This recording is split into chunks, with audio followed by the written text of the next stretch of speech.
올해 첫 주부터 지금까지 출애굽기 말씀을 강해 설교해 왔는데요. 이 출애굽기 전체 40장이 말씀이 있거든요. 이 40장 말씀 중에 1장부터 20장까지 말씀을 함께 나누었습니다. 딱 절반까지 왔어요. 가능하면 올해 말까지만 이 출애굽기 말씀을 나누고 출애굽기 강해는 마치려고 합니다. 우리가 이해해야 할 출애굽 과정의 이 역사적인 부분들은 충분히 다루었다라고 생각을 하고요. 이제 앞으로 나오게 되는 구체적인 율법 규정과 성막 건축에 대해서는 중요한 포인트만 몇 주 동안 다루고 마무리하도록 하겠습니다. 괜찮죠? 또 새해에는 또 새로운 말씀으로 또 나눠야 될 것 같아서 그렇게 준비했습니다. 자, 하나님께서 시내산에 강림하셔서 직접 음성으로 십계명을 선포하시자 두려워서 떨던 백성들은 모세에게 하나님과 자신들 사이를 중재해 주기를 간청하게 됩니다. 모세는 백성들의 간청을 들어주었고 이제 모든 율법이 모세의 입을 통해서 선포되어집니다. 바로 그 첫 번째 율법 규정이 오늘 읽은 바로 본문 말씀입니다. 오늘 보게 될 말씀을 비롯해서 이 율법들은 십계명을 통해서 제시된 근본 원리들을 여러 가지 예를 들어가면서 설명해 주고 있음을 우리가 알 수 있게 돼요. 자, 그렇다면 대충 어떤 규례들이 21장부터 계속 이어지게 될까 잠시 살펴보면요. 노예에 관한 법이 있고요. 사형에 해당하는 범죄, 또 신체적 피해에 관한 법, 또 사람을 해하는 짐승에 관한 법, 또 가축 피해에 관한 법, 재산권 침해에 관한 법, 종교에 관한 법, 또 법정 행정에 관한 법, 각종 절기에 관한 법 등등 앞으로 이 법규들이 계속 이어지게 됩니다. 그래서 이 법규를 하나하나 다 우리가 짚고 넘어가도 좋겠지만 여러분들이 많이 지루해 하실 것 같기도 하고 그래서 중요한 몇 가지 본문만 가지고 말씀을 앞으로 나눠가도록 하겠습니다. 자, 오늘 맨 처음에 기록되어 있는 율법 무엇에 관한 법이라고 말씀드렸어요? 바로 남녀 노예에 관한 법에 대해서 제일 처음 다루고 있습니다. 노예, 종. 예. 자, 보통 고대 근동에서 발견된 여러 나라들의 법전들을 보면 한 민족이 준수해야 할 법전이 이와 같이 노예에 관한 규정으로 시작하는 경우가 거의 없습니다. 지금 법을 얘기하고 있는데 노예에 관한 법이 제일 처음으로 나왔잖아요. 다른 나라들에는 이런 법이 없다라는 겁니다. 고대 바벨론의 함무라비 법전의 경우에도 노예에 관한 조항은 맨 마지막에 다루고 있다고 합니다. 자, 그렇다면 하나님께서는 이스라엘 백성들에게 여러 가지 율법을 주시면서 왜 하필 노예에 관한 법을 제일 먼저 선포해 주셨던 것일까요? 어떤 의도가 있었던 것일까? 바로 이스라엘 백성들이 얼마 전까지만 해도 이집트의 지긋지긋한 노예 생활에서 해방되었기에 그들은 노예들의 인권이 유린당하고 자신의 노동력이 상식을 초월할 정도로 착취당하는 부분에 대해서 예민해 있는 상황이지 않습니까? 자, 그래서 출애굽기 20장에서 십계명이 선포되어질 때에도 이스라엘 백성들이 이집트에서 종살이했던 것을 바탕으로 시작되었음을 볼 수가 있게 돼요. 자, 출애굽기 20장 2절 말씀 같이 한번 읽어보도록 하겠습니다. 시작. 나는 너를 애굽 땅 종되었던 집에서 인도하여 낸 내 하나님 여호와니라. 자, 어쩌면 이스라엘 백성들은 이집트 노예의 삶을 머리에서 하루빨리 지워내고 싶었을지 모르겠지만 하나님께서는 십계명의 맨 앞에 그 기억을 상기시켜주기 위해서 기록해 놓고 있습니다. 자꾸 기억나게 만드시는 거예요. 너희들 애굽에서 종살이 했었잖아. 노예 생활했었잖아. 그것을 상기시켜주는 말씀으로 시작한다는 말이죠.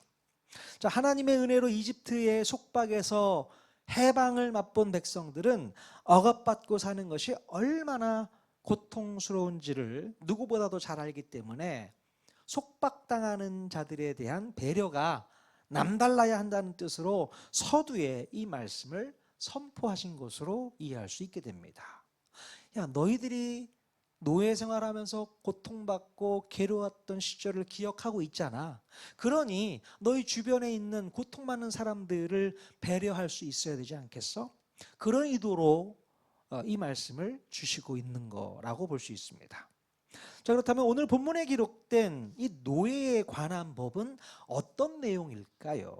자, 출애굽기 21장 2절 말씀 한번 더 읽어보겠습니다. 시작. 내가 히브리 종을 사면 그는 6해 동안 섬길 것이요 7째 해에는 몸값을 물지 않고 나가 자유인이 될 것이며. 네. 자, 이 한 구절만 보더라도 다른 사람들에게 함부로 종의 멍에를 씌우지 않도록 하게 하시는 하나님의 그 마음과 하나님의 뜻을 느낄 수 있게 됩니다. 자, 그 당시 고대 근동사회에서 노예는 주인의 소유물, 재산이었습니다. 그리고 대부분 평생 노예로 살았다고 해요. 하지만 하나님은 이 히브리 노예에게 6년 동안만 일하고 7년째에는 자유를 허락해 주셨다는 겁니다. 이런 일이 없어요. 6년 동안 노예 생활을 하지만 7년째에는 무슨 일이 있어도 다 해방시켜 줘야 되는 거예요. 이게 하나님의 법인 줄로 믿습니다. 제사장 나라의 법, 놀랍죠. 자, 일단 고대 이스라엘에서는 경제적으로 어려운 일을 당하거나 생계가 어려운 사람들이 종종 스스로 노예가 되는 일이 있었다고 합니다. 당장 먹고 살 일이 없으니까 어떻게 해야 되겠어요? 자기가 종으로 들어가는 거예요. 그래서 일하면서 이렇게 근근히 먹고 살기도 하고, 또 빚을 졌어요. 돈이 없으니까 빚을 질 수밖에 없잖아요. 그럼 그것을 갚아 나가기 위해서 종의 노릇을 할 수밖에 없었던 그런 상황들이 있었던 것 같습니다. 당장 먹고는 살아야겠는데 이 재정적인 어려움만 있다면 몸으로라도 때워야 했지 않습니까?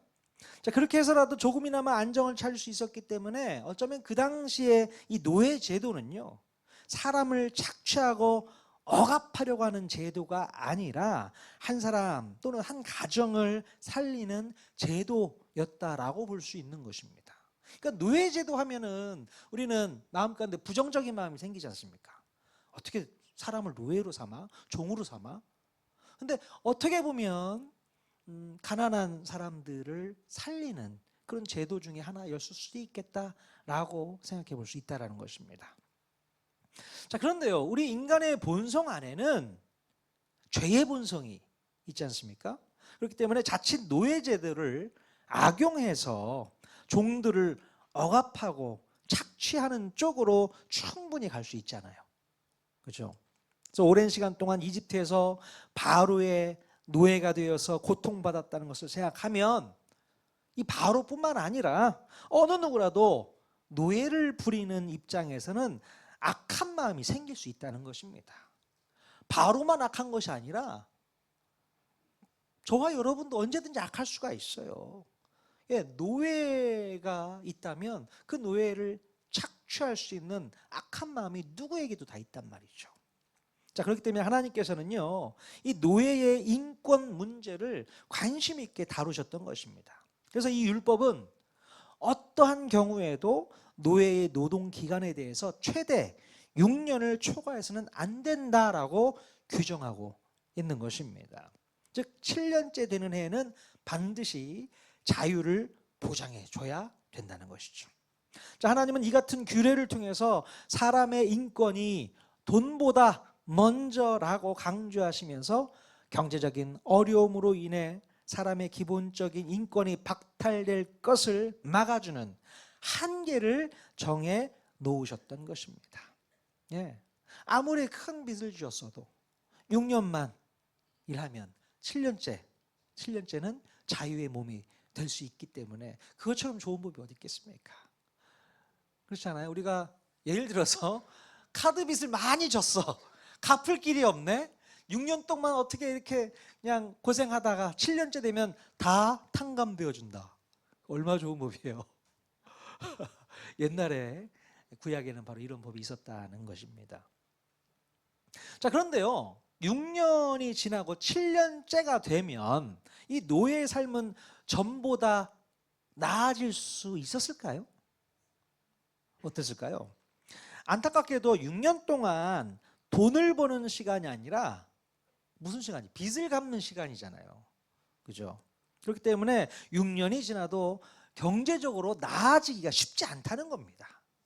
노예 생활 6년 동안 했는데 빚 갚느라고 시간을 다 허비하고 자기가 모아놓은 돈이 없는 거죠. 자, 그래서 신명기 말씀에서는요, 이 떠나가는 노예를 위해서 7년째가 되어서 떠나가는 노예가 있다면 그를 위해서 한 살림을 준비해 줄 것을 권고하고 있습니다. 그러니까 출애굽기 율법과 신명기 율법이 살짝 달라져요. 신명기에서는 좀 더 구체적인 말씀을 주고 있습니다. 자, 신명기 15장 12절에서 15절까지 말씀 같이 한번 읽어보겠습니다. 시작. 내 동족 히브리 남자나 히브리 여자가 내게 팔렸다 하자.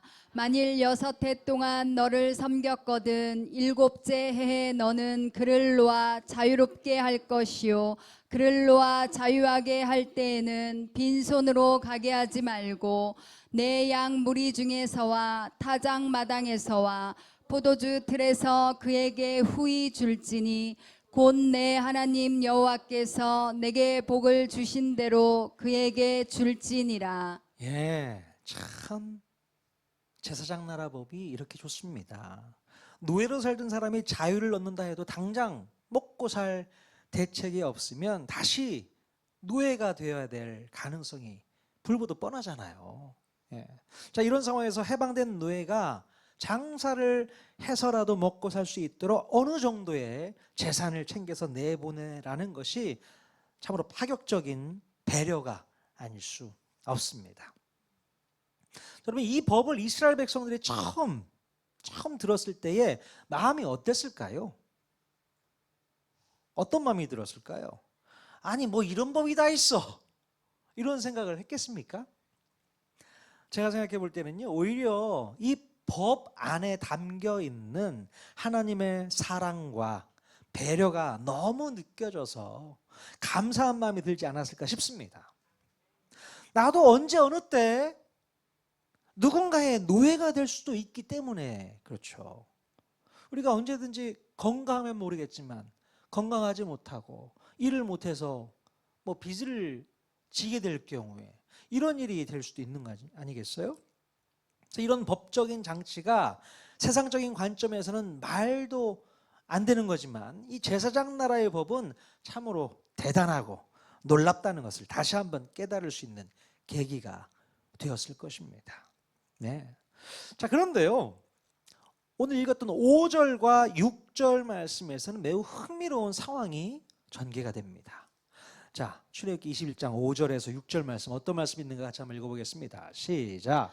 만일 종이 분명히 말하기를 내가 상전과 내 처자를 사랑하니 나가서 자유인이 되지 않겠노라 하면 상전이 그를 데리고 재판장에게로 갈 것이요 또 그를 문이나 문설주 앞으로 데리고 가서 그것에다가 송곳으로 그의 귀를 뚫을 것이라.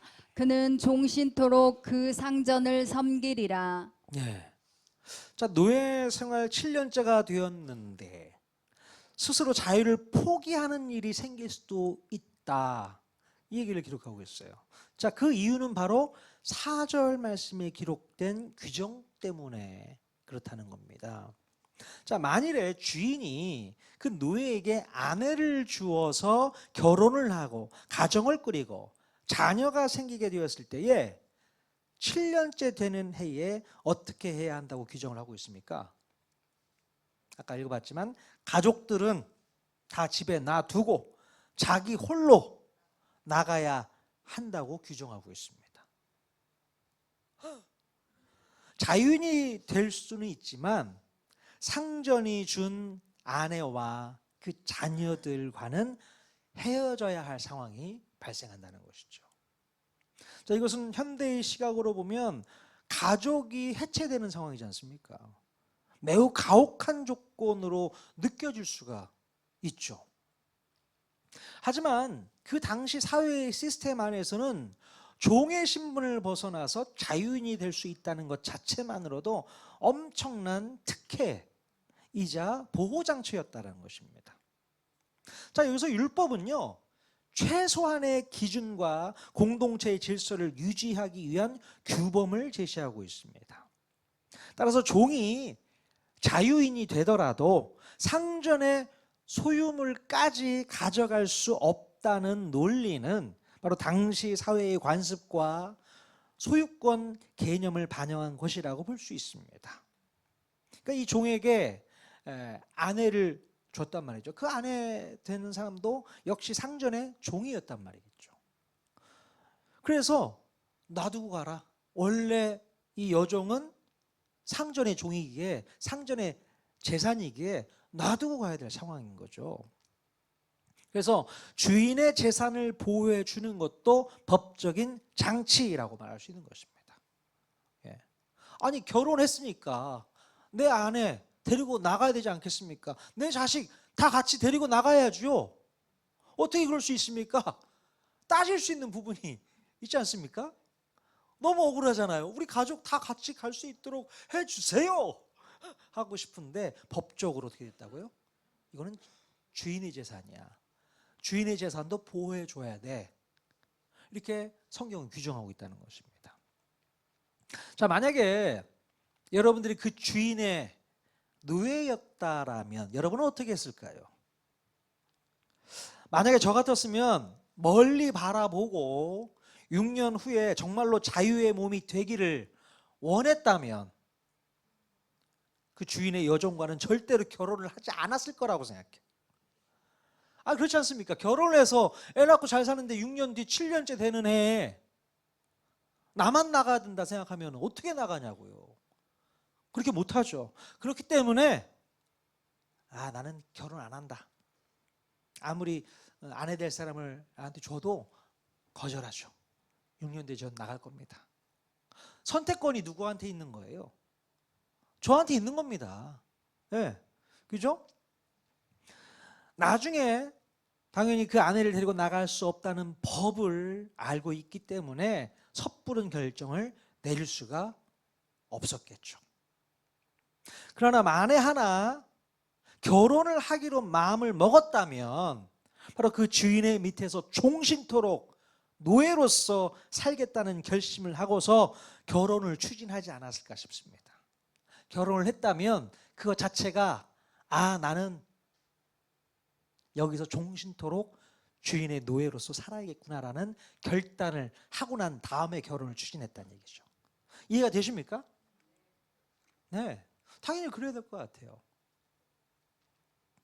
자, 덜컥 결혼 먼저 해놓고서 나중에 후회할 일을 하면 안 되지 않겠습니까? 그죠? 이렇게 하나님께서는 종에게 먼저 선택권을 주셨다는 것에 초점이 맞춰져야 되는 거예요. 네. 그런데 섣부른 결정을 해놓고서 나중에 가족을 놓고 나가야 할 상황만 부각이 되어진다면 그것은 하나님께서 이 법을 만드신 뜻을 완전히 오해하는 것입니다. 하나님 오해하지 마십시오. 어떻게 하나님 그런 법을 만들어 놓으셨나? 말도 안 돼. 이렇게 생각할 수 있지만 오해하지 마십시오. 선택권은 누구에게 먼저 있었다고요? 예? 그 종에게 먼저 있었다는 사실을 꼭 기억하셔야 됩니다. 자, 아무튼 주인의 종이 여종과 결혼을 해서 가족을 거느리게 되고 또 7년째 되는 해가 되었을 때에 혼자서 자유할 수 있지만 도저히 가족만 놔두고서 나갈 수 없다면 그 다음에는 어떻게 해야 된다고 기록하고 있어요? 자, 어떻게 됩니까? 주인이 그 종을 데리고 재판장에게 가서 종의 귀를 문이나 그 문설주에 대고 송곳으로 뚫어서 증표를 삼고 종신토록 주인을 섬겨야 했다라고 성경에는 법으로 규정하고 있습니다. 이 상황 이해되시죠? 재판장에게 데려가서 그 종의 귀를 잡아 가지고 문 설주에다 대고 송곳으로 박아서 구멍을 뚫어내는 것입니다. 예. 자, 그렇다면 도대체 송곳으로 귀를 뚫는 행위는 무슨 의미를 가지고 있는 것일까요? 구멍을 뚫리면 엄청 구멍이 크게 뚫리겠죠?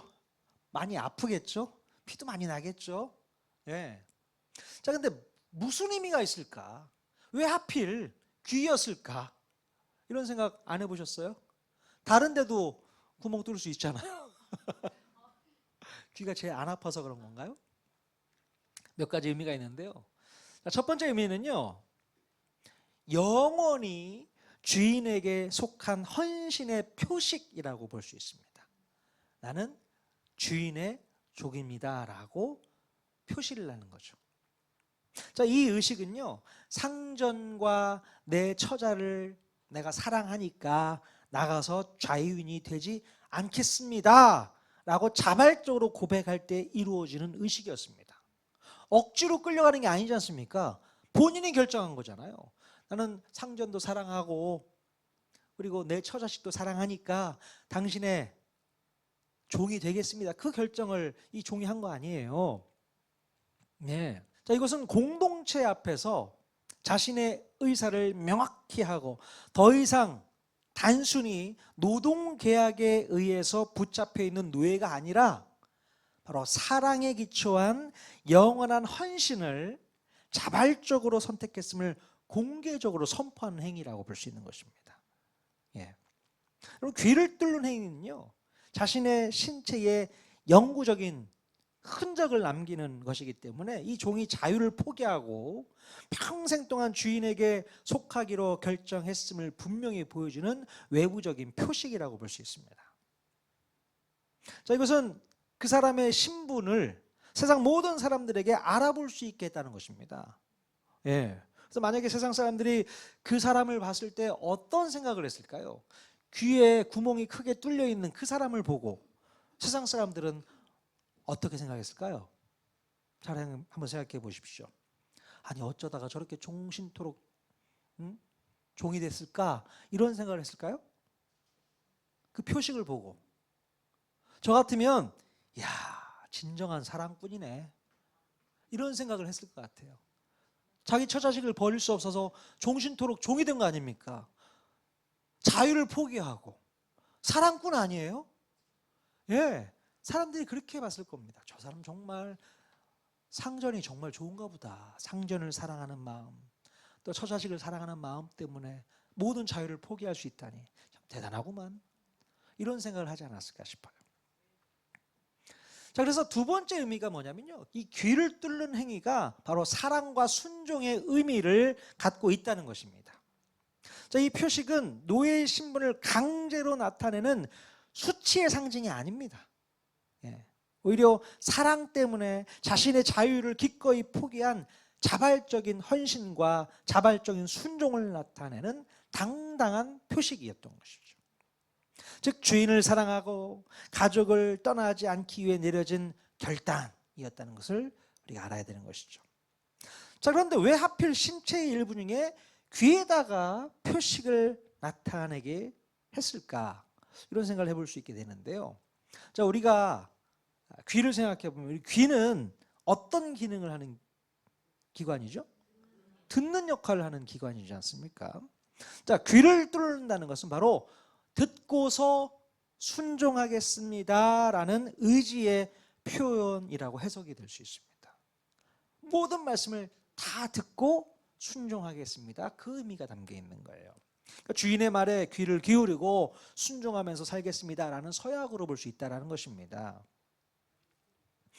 출애굽기 29장에 가서 보면요, 제사장 위임식 장면이 나오게 되는데요, 그때도 하나님께서 이와 비슷한 의식을 행하게 하셨습니다. 뭐냐면 바로 이 제사장의 오른쪽 귓부리에 피를 바르는 의식이 있어요. 귀에다가 피를 발라요. 왜요? 이것이 바로 하나님께 전적으로 헌신하고 하나님 말씀에 순종하겠다는 상징적인 의미를 담고 있기 때문에 그렇습니다. 아하, 귀에다가 피를 바른다, 하나님 말씀에 전적으로 순종의 표시를 하는 뜻으로 볼 수 있다.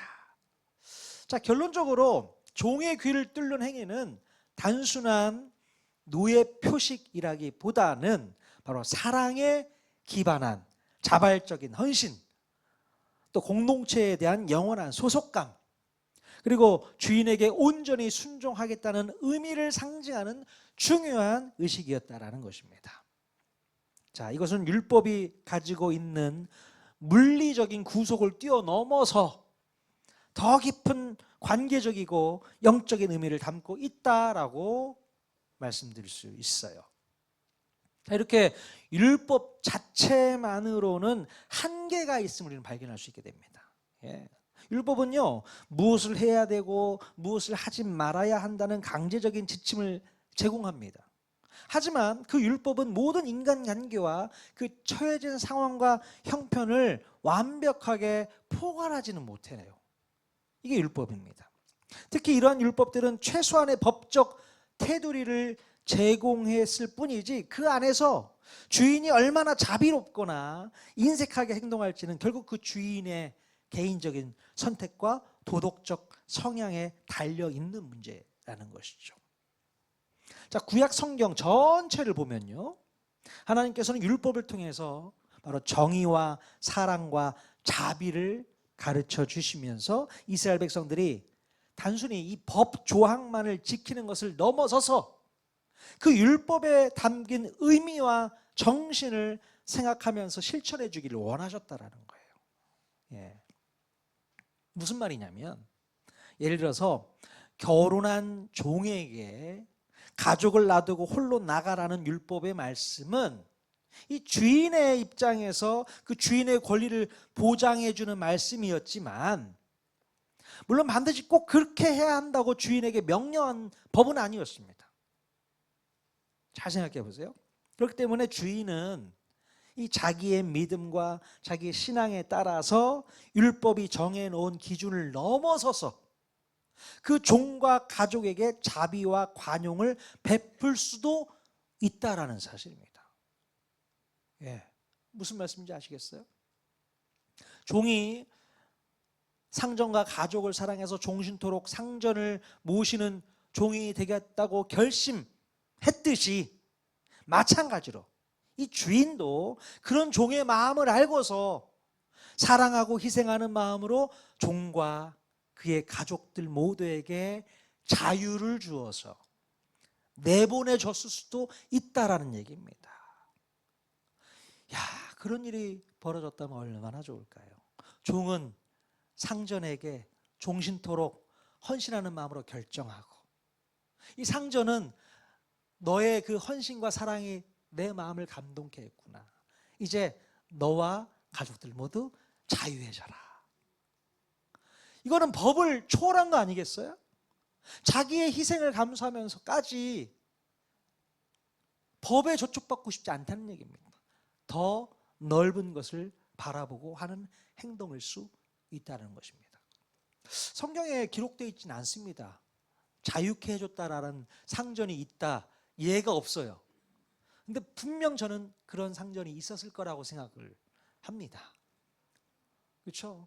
한 1, 2년 같이 데리고 살다가, 야, 더 이상 나와 함께 살 이유가 없다, 너희들 나가 살아, 그러지 않았을까요? 여러분도 그러지 않았을까요? 자, 어쩌면 율법에 담겨있는 내용이 바로 이런 모습을 의도했던 것이 아닐까 싶습니다. 오늘 이 율법이 그런 의도가 담겨있는 율법이라고 저는 생각을 합니다. 그러니까 하나님의 마음은 그래요. 너희들이 그 율법 안에 갇혀서 그것만 하는 그런 정도의 수준이 아니고 그 이상을 생각해 줬으면 좋겠다는 거죠. 내 마음은 이래. 하나님의 마음이 이렇다는 거죠. 그 하나님의 마음을 깨닫고 율법을 대했으면 좋겠어. 그거죠. 우리 하나님께서는요, 이스라엘 백성들에게 율법을 전달하시면서 어떤 생각을 하셨을까? 단순히 율법의 내용으로만 곧이곧대로 실천해 주는 것보다는 오히려 그 속에 담겨 있는 하나님의 더 깊은 뜻을 잘 깨달아 알아서 자발적인 자세로 기꺼이 순종해 주기를 원하셨던 것입니다. 가능하면 율법이 없어도 서로가 행복한 삶을 살기를 원하셨던 것이죠.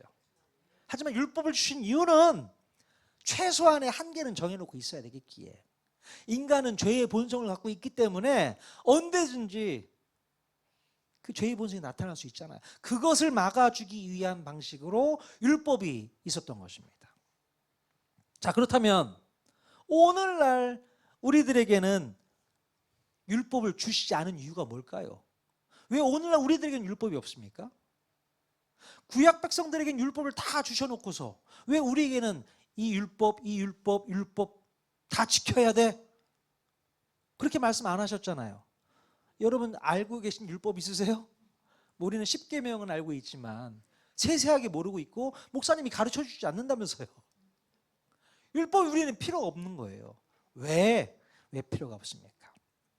로마서 8장 2절 말씀 같이 한번 읽어보도록 하겠습니다. 시작. 이는 그리스도 예수 안에 있는 생명의 성령의 법이 죄와 사망의 법에서 너를 해방하였음이라. 아멘. 자, 우리에게는 이미 생명의 성령의 법이 작동하고 있기 때문에 그렇습니다. 생명의 성령의 법은 우리가 딱딱한 율법 조항을 지키려고 애쓰지 않아도 우리 마음 가운데 내주하고 계신 성령님께서 이끌어 주시는 대로 순종하면서 살면 되는 놀라운 법입니다.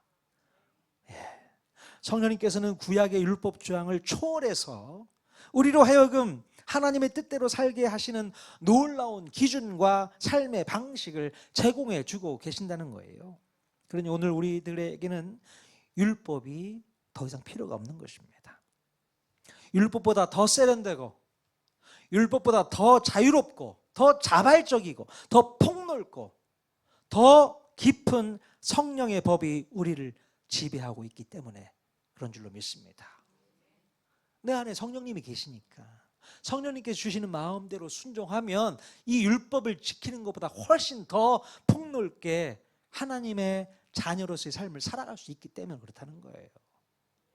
고작 째째하게 율법 조항 몇 개 지켜가지고 하나님의 자녀 노릇하지 말라고 말씀하시는 거예요. 성령을 따라 행하면 된다는 것입니다. 성령님께서 너희 마음 가운데 법을 정해주셨다는 거예요. 성령님이 이끄시는 대로 순종하면 된다. 그게 오늘날 우리에게 주신 하나님의 방식인 줄로 믿습니다. 자, 그렇다면 구약시대의 율법이 오늘날 우리에게 주는 의미는 또 뭘까? 그런 생각을 해봐야겠죠. 오늘 우리들은 물리적인 종살이는 하지 않는 시대를 살고 있습니다. 혹시 여러분들 중에 종 있으세요? 노예 신분 갖고 계신 분 계십니까? 없죠. 요즘에 우리나라에서는 뭐 그런 일이 별로 없습니다.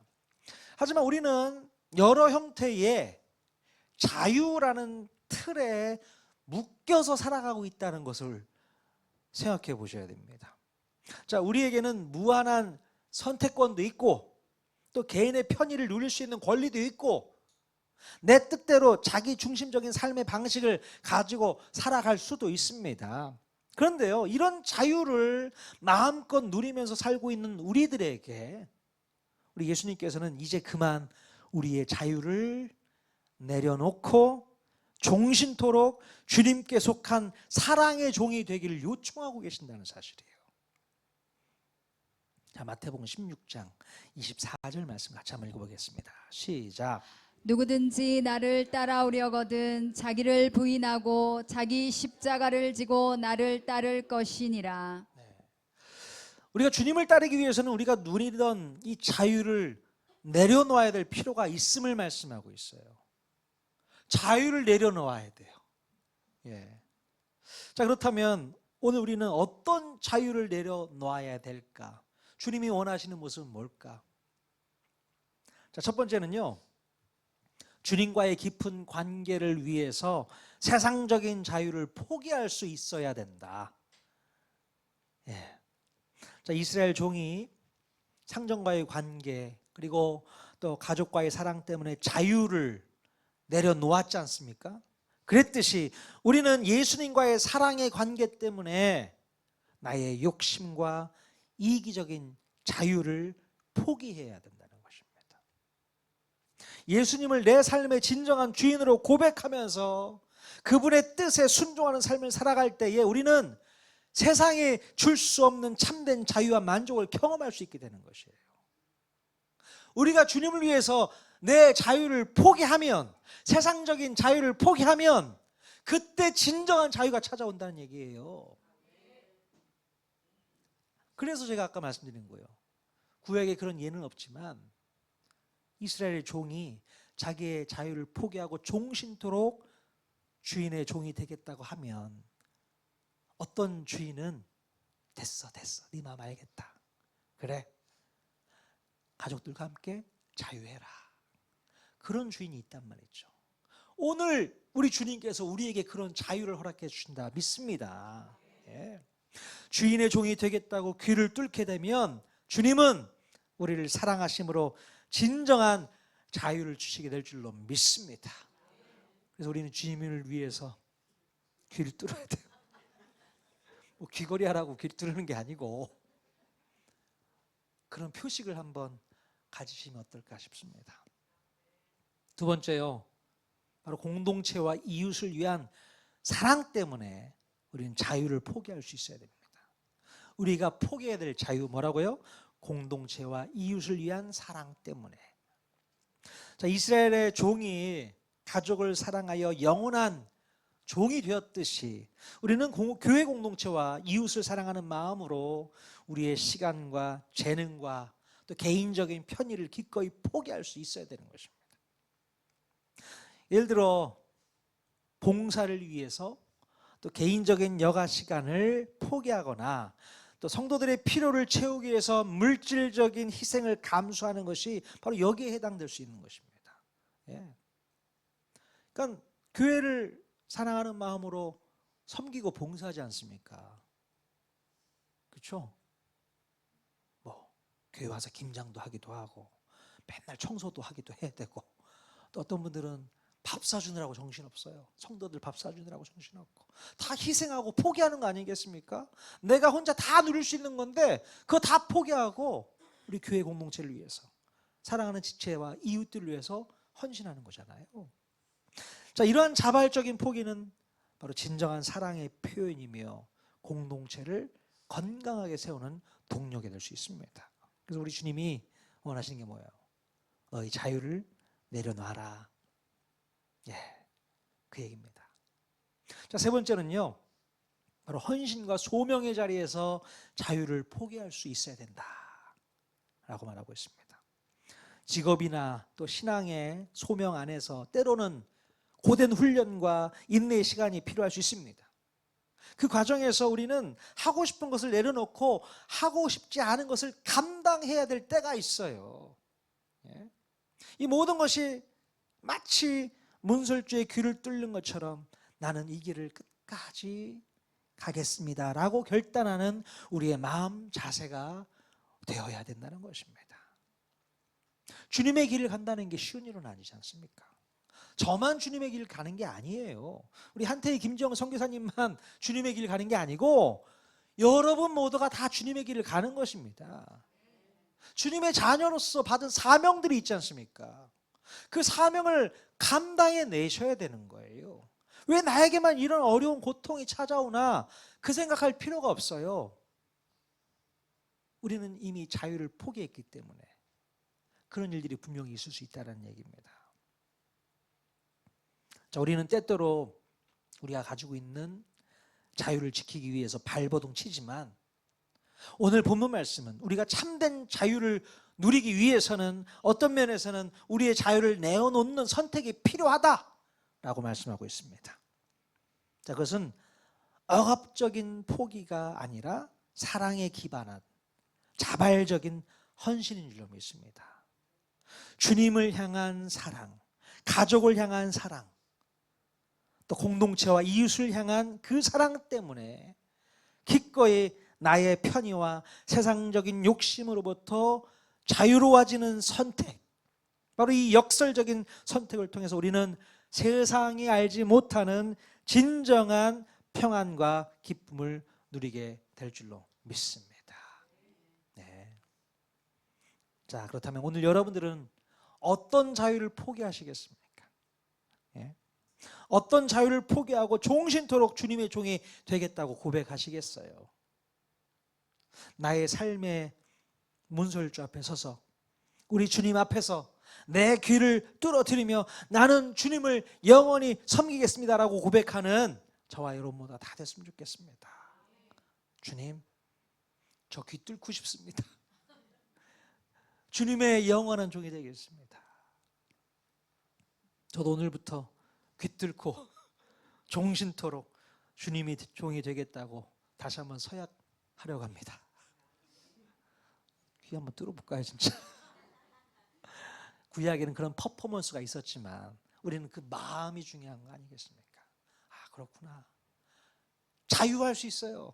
세상에 나가서 세상 사람들처럼 내가 하고 싶은 대로 다 하며 살 수 있단 말이에요. 근데 그거 내려놓겠다는 겁니다.